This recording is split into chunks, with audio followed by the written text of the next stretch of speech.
اعوذ باللہ السمیع العلیم من الشیطان الرجیم بسم اللہ الرحمن الرحیم۔ ناظرین کرام، السلام علیکم ورحمۃ اللہ وبرکاتہ۔ مسائل زندگی میں آپ کا استقبال ہے۔ آج شب عید الاضحیٰ ہے، عید قربان ہے۔ میں اپنی جانب سے، تمام اراکین چینل ون کی جانب سے، تمام مراجع کرام، تمام علماء حق، تمام مومنین و مومنات، تمام ناظرین کی خدمت میں عید الاضحیٰ کی مبارکباد پیش کرتا ہوں، اور ہم سب کی جانب سے اپنے زمانے کے امام حضرت ولی عصر اجل اللہ تعالیٰ فرجہ الشریف کی خدمت میں تہنیت اور تبریک پیش کرتا ہوں۔ یہ پینڈیمک کا زمانہ، لاک ڈاؤن کا زمانہ، وبا کا زمانہ، اور اکثر مقامات پہ قربانی کی دقت ہے، حکومت کی طرف سے اجازت نہیں ہے، جانور دستیاب نہیں ہیں، عام طور سے منڈیاں نہیں لگ رہی ہیں، خاص طور سے ہمارے شہر عروس البلاد ممبئی میں۔ تو کیا قربانی ہم کر سکتے ہیں یا نہیں، اس کے سلسلے میں مراجع کرام کے فتاوے اور استفتاء موجود ہے، آپ اس پہ غور کیجئے۔ لیکن یہ قربانی صرف ذبیحہ جانور کا نہیں ہے، بلکہ ہم ایک کام تو ضرور کر سکتے ہیں کہ قربتاً اللہ اپنے نفس، اپنے ایگو، اپنی میں، اپنی خودی،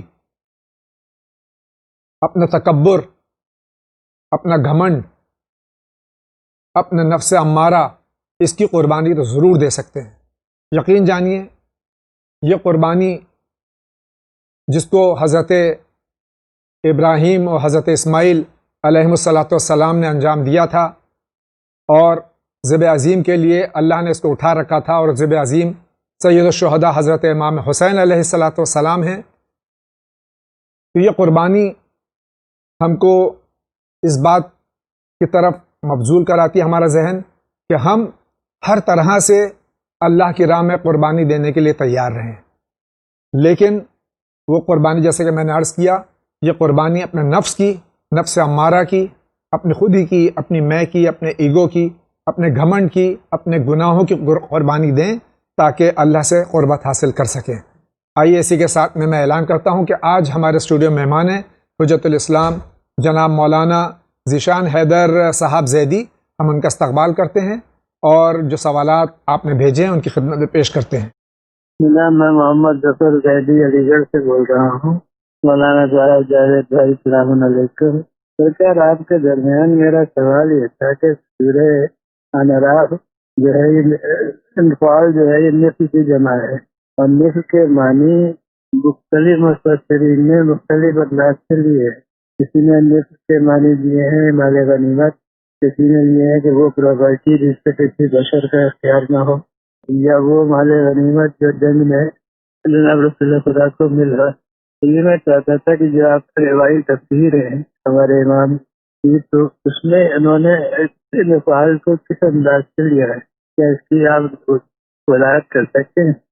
جی علیہ السلام، یہ پوچھنا چاہتے ہیں کہ انفال کے معنی ہماری تفاسیر میں، یعنی معصومین علیہ السلام کی تفاسیر میں کیا ہے؟